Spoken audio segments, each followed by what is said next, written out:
The violence in West Bengal that resulted in a BJP MP bloodied yesterday.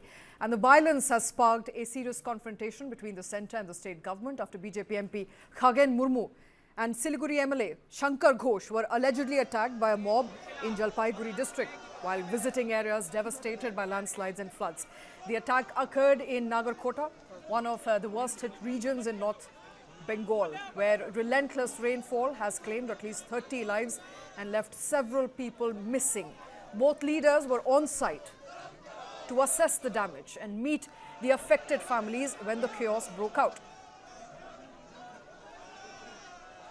And what followed has now become the latest flashpoint in the ongoing BJP-TMC political rivalry. The BJP has launched strong protests in both Delhi and Kolkata, accusing and asking the Mamata Banerjee government to take accountability for the lawlessness and deliberate targeting of its party leaders. Party workers gathered in large numbers in the national capital as well, shouting slogans and demanding immediate action. Prime Minister Modi has also strongly condemned the incident, calling it appalling and a reflection of the deteriorating law and order situation in West Bengal. Chief Minister Mamata Banerjee has responded, accusing the Prime Minister of politicizing a natural disaster. She said that rather than standing by the state during a humanitarian crisis, the centre was using the tragedy for political mileage instead. The Chief Minister maintains that her administration is focused on relief and rescue operations and that such incidents should not be used to spread unrest. And as BJP protests continue to intensify in both the state and in the national capital, what began as a relief visit has now turned into a political flashpoint, deepening the rift between the centre and the West Bengal government.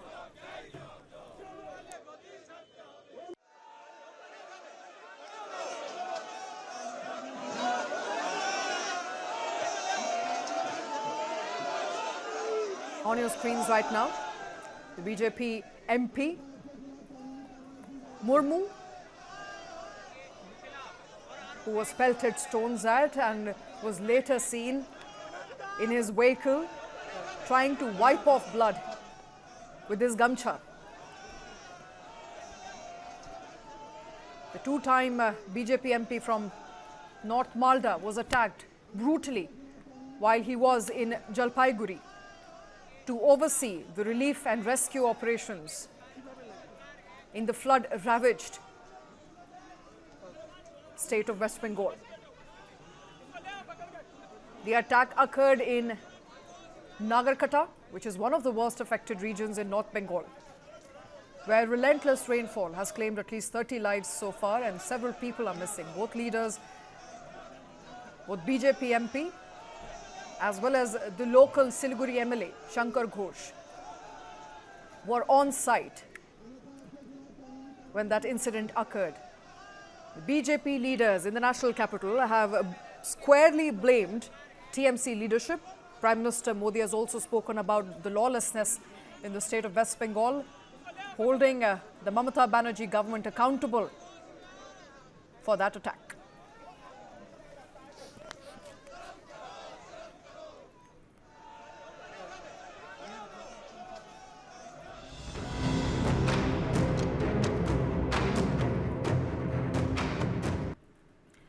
The Karur stampede continues to be a flashpoint in Tamil Nadu. The latest that we know, TVK Chief Vijay has spoken to the families affected by the stampede via video call almost 10 days after the incident. The tragic event at his rally on 27th of September claimed 41 lives, including that of women and children. Now, Vijay conveyed his condolences to the victims' families, acknowledging the incident as an impeccable loss. During a call, he consoled the relatives of a Dhanush Kumar, who's one of the victims, and promised to support his sister. He described the loss unimaginable. The video call lasted for nearly 15 to 20 minutes and Vijay requested that no photos or videos be taken during the call. In fact, in a related development, the Supreme Court has now agreed to hear a plea seeking a CBI investigation into Karur stampede case this Friday. Chief Justice B.R. Gavai has listed the matter for 10th of October following a challenge by BJP leader Uma Anandan who contested the Madurai bench's order and decision dismissing her request for a central probe. The petition seeks an impartial investigation into the Karur stampede.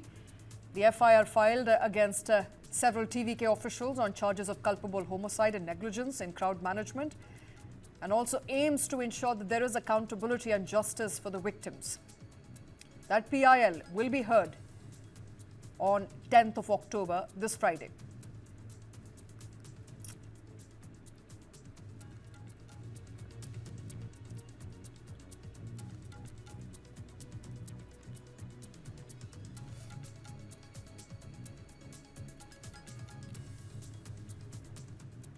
The Karur tragedy continues to dominate headlines, marked by high drama, sparked by tragedy. The entire case is spiraling into a war of words. As actor turned politician Kamal Haasan now visited the Karur stampede site, BJP chief in the state, Annamalai, launched a blistering attack, accusing Haasan of political opportunism, calling his visit a scripted act of loyalty to the ruling DMK.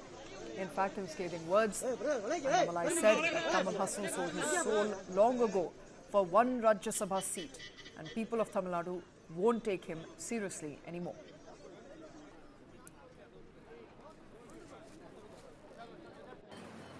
I'm finally happy Kamal Haasan ji, as a politician, as a leader of the Makkal Nidhi Mayyam, has never found time to visit Karur over the last many years. Now suddenly he has found time to visit Karur. Today he has gone. So I'm happy that he has visited Karur. Now we all know what he would have spoken in Karur. We have also seen going there, the administration is right, the police is right, everybody is right. Some actor did wrong, this wrong, that wrong. So now Kamal Haasan ji has sold his soul long time back for one Rajya Sabha seat. Post that, whatever Kamal Haasan ji speaks, people of Tamil Nadu, they are not going to give him that attention, or they are not going to take him seriously. Let him speak whatever he wants. He has got every right to go and talk. But going to Karur and saying the administration is not at fault, who will accept it? Anybody living in Karur, anybody who is part of that rally, anybody who has got affected, the families, 41 people who died, and the hundreds of families who got injured, everybody knows the administration is at fault. Now suddenly going there, that is why DMK is so fed up. DMK is so afraid that it wants to keep sending new people every day to keep changing the attention. Now DMK's new weapon is, please send Kamal Haasan ji. Kamal Haasan ji is a fine actor, no doubt about that. With respect to politics, whatever he speaks, we all know it is one-sided. That too he wants to favor DMK. That too he wants to favor DMK on issue like Karur also. When all of us know the DMK government is at fault.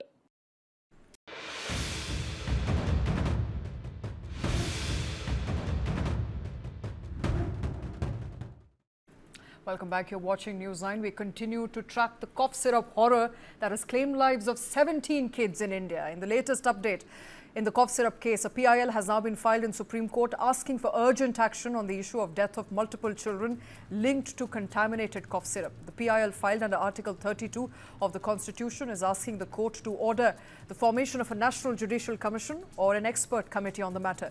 The panel would be led by a retired Supreme Court judge and would investigate how these toxic cough syrups, which contain harmful chemicals like diethylene glycol and ethylene glycol, were allowed to be made and sold.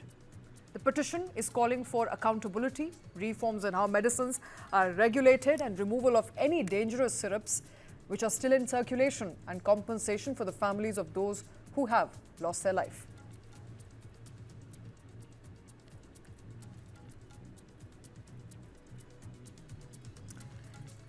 The latest that is emerging as far as that deadly cough syrup is concerned, we now know that there is a PIL in the Supreme Court hoping to form a panel and requesting the apex authority, apex body, to form a panel that will investigate as to what went wrong with that deadly cough syrup.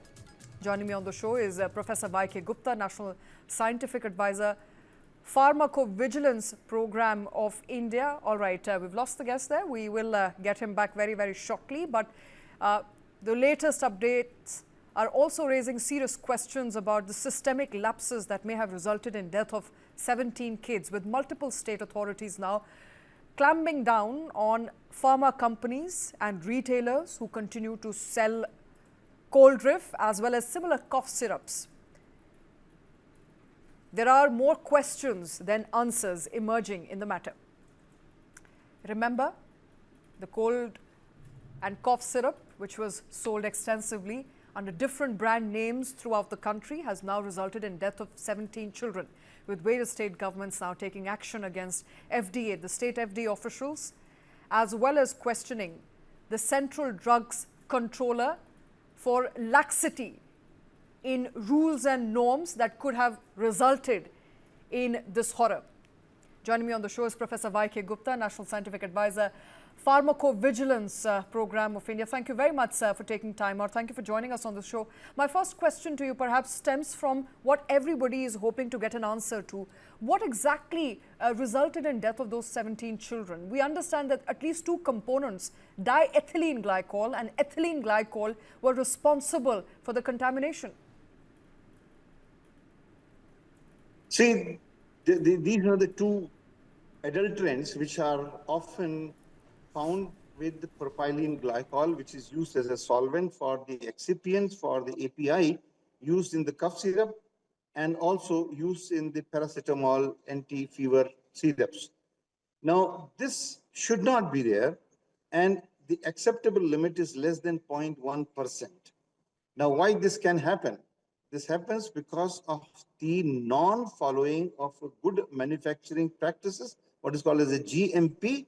Rather, I would call it as a poor manufacturing practices, which can be dangerous, which can be criminal negligence, I would say. And now the question is, this adulteration or this contamination can happen maybe if you can see 0.5 or maybe 1 or 2. But if you see 41 or 46% DEG or EG, it seems that this has been done by mistake, not by mistake, but by intention because of the economical advantage, perhaps. Otherwise, there is no reason to have 46%, 48%. Now, this must be presented by... Sorry to cut you short there. Are you saying that this was not criminal negligence, but in fact, in your assessment, done in order to produce these drugs cheaper? No, it is a criminal negligence. I did not say that it's not. It is criminal. Whatever the hardest. No, but it's not negligence. You're saying it's not negligence. It was done on purpose. No.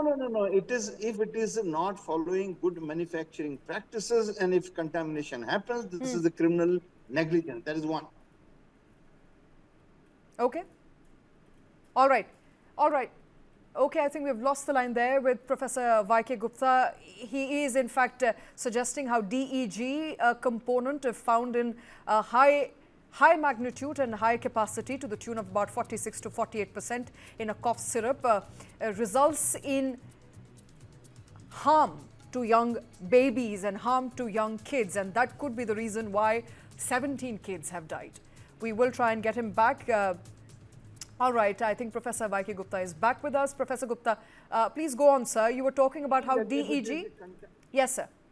I am saying if it is a contamination, this is a criminal negligence. Okay. And if this is an adulteration because of a financial gain, this is a big crime. All right. So you're saying... And both should be punished. Okay. Should be punished. Okay, that's a very important point, sir, because so far I think that's the clarity one needs. Whether this was done purposefully, in which case it's a crime, or it was done, unbehest known to the pharma companies themselves, in which case it's negligence, both of which are criminal in nature. And given that the magnitude of tragedy it has caused in India, 17 kids have lost their life. Serious questions are being asked of pharma companies. What's the role of doctors, sir? Because that's contentious. IMA has now come out with a statement saying that, we could not have done anything. The doctors could have not have done anything. If a drug passes through the CDSO and it gets the nod of the FDA in the state, then the doctor can prescribe it and should not be held guilty. I agree. See, you must understand that the CDSCO's role is to give the license for the first time. And after that, it is the state drug controller which gives the license and which monitors that whether they follow GMP or not.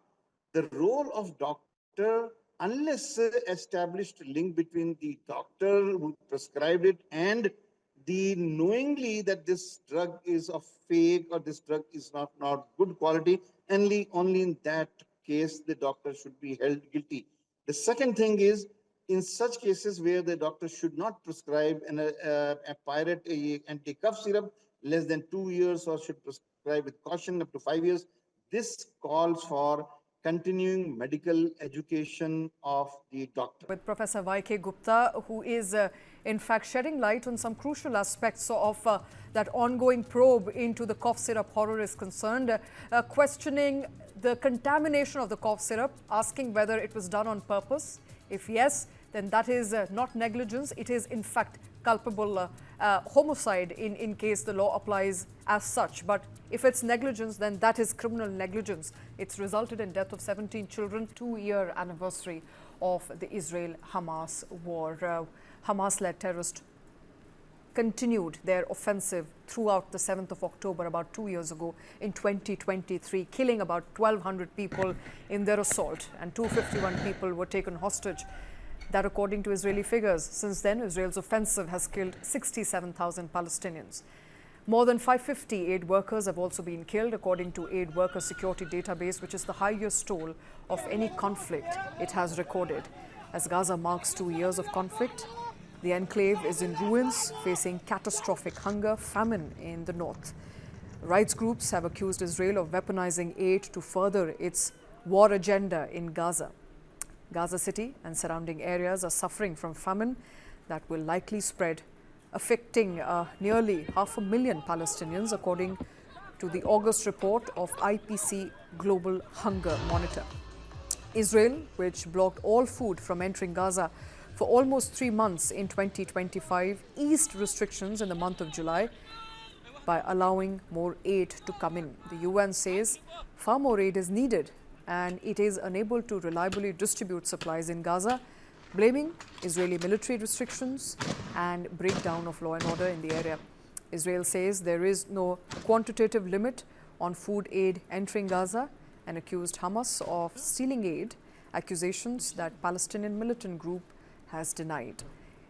Israel launched airstrikes and other military actions in Lebanon and Syria, Iran and Yemen in course of the Gaza conflict. Recently, Israel launched an airstrike in Qatar on 9th of September 2025. Israeli officials said that the strike was aimed at a top Hamas leader, including Khalil al-Hayya, the exiled Gaza chief and a top negotiator.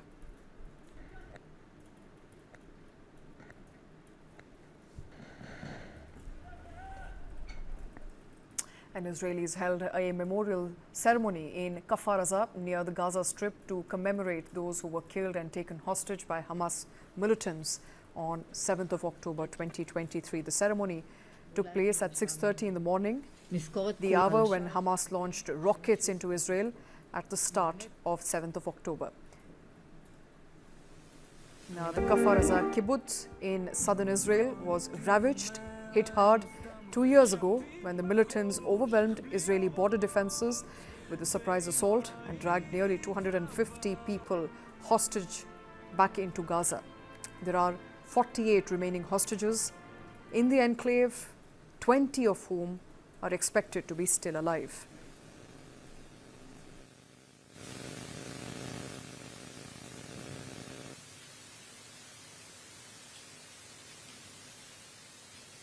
One of the 250 hostages taken by Hamas, Tal Shoham, was held captive by Hamas in Gaza for nearly 500 days after he and his family were abducted by militants on 7th of October. As he walks through the neighborhood, he says his experience leads him to believe that peace will not be possible in his time. My son, which was 8 years old, he stand behind me and he asked me if we are going to die.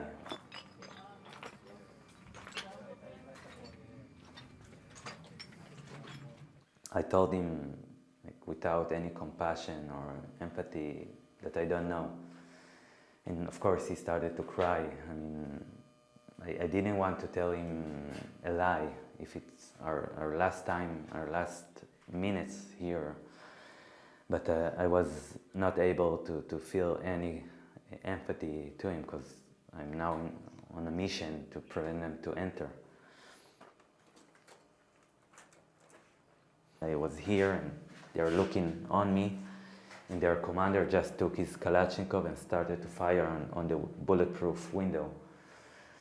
Now I knew that he cannot hurt me yet, but after a few bullets he will breach a hole in the window, and then we will need to surrender because it's game over for us.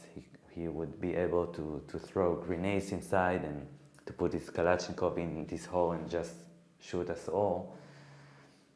And only after 505 days, when I was released, I discovered that this decision just saved our lives, because the all other families in this neighborhood were murdered the same way. They try to find many creative ways to torture us psychologically and physically. So for example, they entered a few times and told us that one of us need to die, and we can choose who it will be. We were treated like animals. I mean, even animals won't be kept in such inhumane conditions, but this is the way they treated us. And I needed to find ways to keep my dignity and to have a honor for my life and existence. And I can say that I actually succeeded doing so. But it wasn't without a great suffer and tremendous pain.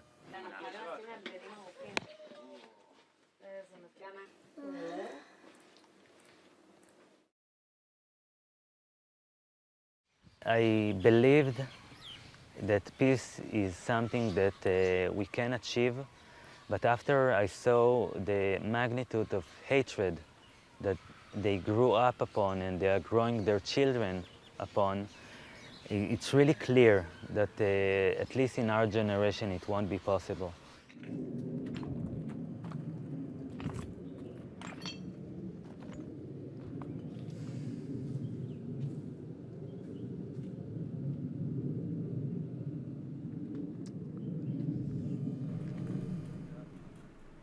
Moving on now, Israeli soldiers staged a major raid in Ramallah on Tuesday, pushing deeper into the West Bank and the ongoing Gaza war.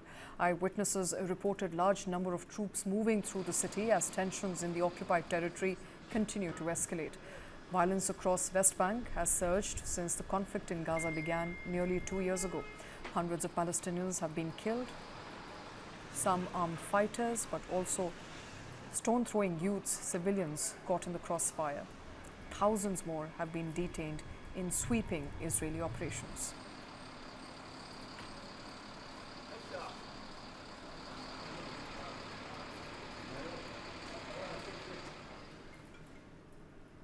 Palestinian twins Uday and Hamza Abu Oda were born in Gaza less than a month after the conflict began on 7th of October 2023. Their lives have been defined and encompassed by Israeli devastating military offensive. Here's the story. For these almost 2-year-old Palestinian twins, a trip to the Gaza beach is pure joy. A time when they can play happily in the waves with their family. It's an experience far removed from their daily reality, a life that has known nothing but war. Here is their story. Odeh and Hamza Abu Oda were born just days after Israel launched its devastating ground offensive in the enclave, in response to the deadly October 7th Hamas attack in southern Israel. And since their birth on November 2nd, 2023, life has been like a nightmare, says their mother. These 2 years were very harsh. The feeling cannot be described. I cannot describe it to you. They were extremely harsh, oppressive to the utmost. The situation was very hard. There was hunger, poverty, shelling, fear, suffering, no water and no food. Her babies arrived in a maternity wing crammed with wounded Palestinians. Baby formula, diapers, and other essentials were hard to come by since Israel had cut off all supplies into Gaza at the start of the war. Weeks into the war, it allowed some aid to enter, but only a fraction of what was needed, aid agencies said. Iman says she wasn't eating enough to produce sufficient breast milk for her babies, so she asked other mothers in the ward if they could spare extra milk powder. With few beds available at the hospital, Iman says she left with her twins on the date they were born, walking back to her shelter over a half a mile away. It's been 2 years of war, 2 years of homelessness, 2 years of displacement. Heavy Israeli bombardment has forced the family to flee and relocate several times. Iman, the twins, and their siblings now live in a tent in this crowded beach encampment in Mawasi in western Han Yunis. Notably absent is their father. He was killed on July 27th last year as he searched for food for his children. Now I am both the mother and the father, searching for a source of income for my children, trying to find money so we can survive. Israel says it tries to avoid killing civilians, but that Hamas hides among the civilian population and the military strikes the group wherever it emerges. Hamas denies hiding among civilians. Iman says 2 of her children have been wounded as they sought aid, and the danger of it happening again is far too real. I set my children under gunfire, under death, under very difficult conditions and strikes, just so they can bring me daily food. Like many other Palestinian children, lack of food and nutrition is taking a toll on the twins' development. A doctor said they have calcium deficiency. At nearly 2 years old, the boys still barely walk and dance with their feet planted to the ground. Iman says they speak only a few words. One of them is Mama. Life in their crowded camp is trying.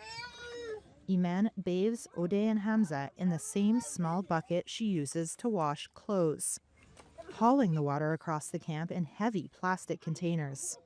There's constant noise and smells from the sewage pits each family digs next to their tents. Israel has embraced a U.S. plan for Gaza, and Hamas has partially accepted it. But it's unclear when or whether it would end the fighting. We hope they won't fail like every time. Each time they tell us there will be a ceasefire and it fails. God willing, this time it will be truly serious and real. A permanent ceasefire. A ceasefire for life. No wars, no fighting. We want to end this war and this bloodshed. We want to protect these lives. Iman wants a future of peace for her children, with a home, food, and an education. But frightened and hungry, she listens to them grumbling in their sleep, accompanied by a soundtrack of distant shooting and warplanes. And Iman worries that her boys and the new generation of Gazans will be forever scarred.